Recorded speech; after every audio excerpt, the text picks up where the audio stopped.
je m'appelle Aïcha Gueye, Madame Camara, de Farah Dreadlocks. Linda, c'est juste une fille qui a quitté son pays, Nigeria, se retrouve au Sénégal, fait des études ici et à la même temps décider de travailler ici.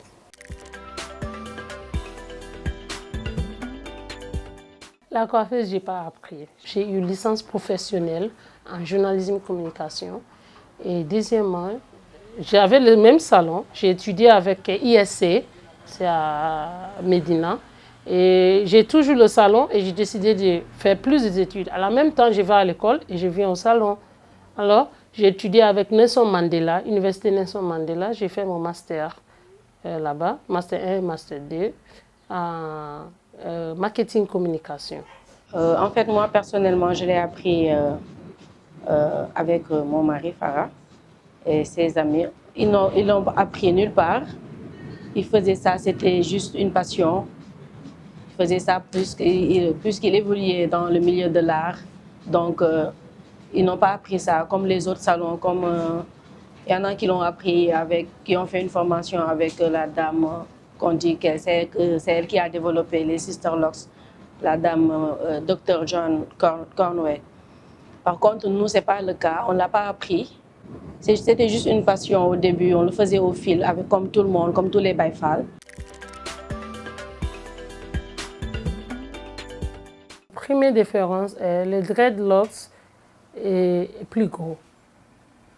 C'est plus gros et le sister locks, c'est plus petit. Ça veut dire, on appelle ça le sister locks comme ça. En même temps, on appelle aussi le micro locks. L'entretien n'est pas du tout difficile. Il suffit juste de faire les shampoings en fréquence normale. Et pour les repousses, par exemple, les dreads, tu peux rester 3-4 mois sans faire les repousses. Ça ne fait rien. Ça ne va pas les gâter ni rien. Les sister locks, par exemple, tu dois les faire tous les 2 mois.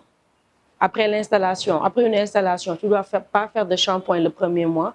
C'est pour permettre de laisser les cheveux s'en mêler un peu. C'est pourquoi le premier resserrage, c'est nécessaire.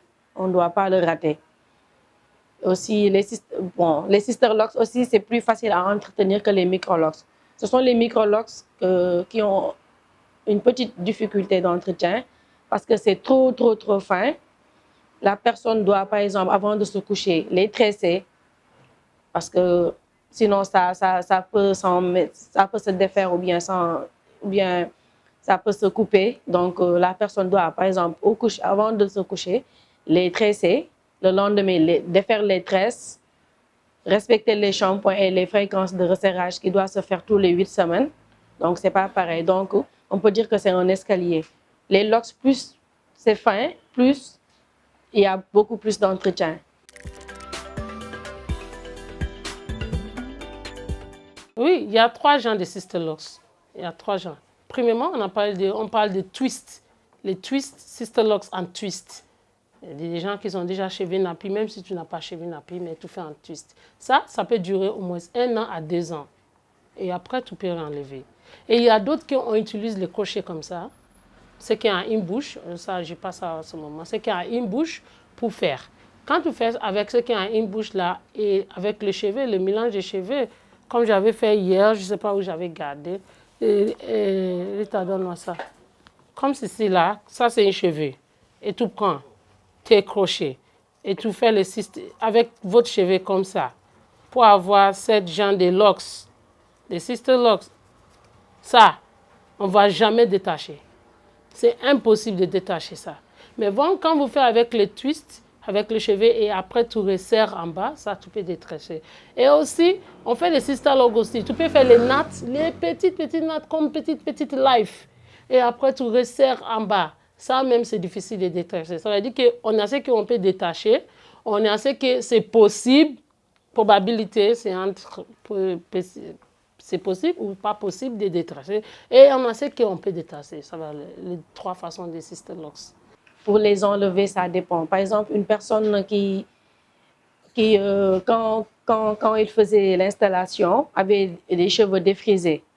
C'est pas facile de les enlever. Quand ça devient crépus, les cheveux s'en mêlent d'une façon que tu ne pourrais pas enlever. Ou bien, quand tu enlèves, il y aura beaucoup de pertes.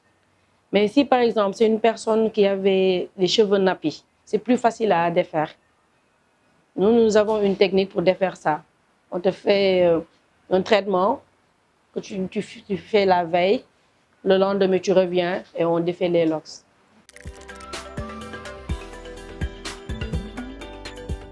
Oui, oui, il y a des hommes qui font ça. Bien, les hommes font ça. J'ai fait à plusieurs personnes qui sont des hommes déjà. Il y a des hommes qui viennent pour resserrer les locks. Je n'ai pas commencé, hein, mais je resserre pour eux. J'arrange, je les coiffe aussi à la même temps pour eux aussi.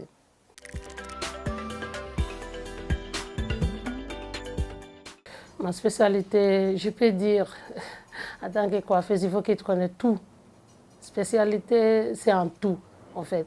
Les mèches, des locks, tout type de locks, tout ce qui est locks. Parce que même moi, j'apprends chaque jour. Dès que je vis ce qui est en mode, en vogue, alors je prends ça et j'apprends aussi. Alors mes spécialités, plus, c'est en locks, je peux dire. Parce que je fais tout genre de locks, les crochets locks, les vrais locks, les faux locks, les dreadlocks, voilà.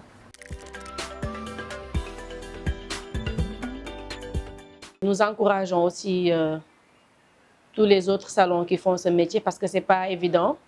Parce qu'il arrive que tu arrives de faire à une personne quelque chose et que la personne n'est pas satisfaite. Le retour, c'est vraiment chaud. Donc ça aussi, ce n'est pas évident. Donc, mais on gère ça puisque c'est nous qui voulons ce métier. Bon, on ne va pas dire qu'on est les pros vraiment, mais nous savons que nous maîtrisons ce que nous faisons. Alhamdulillah.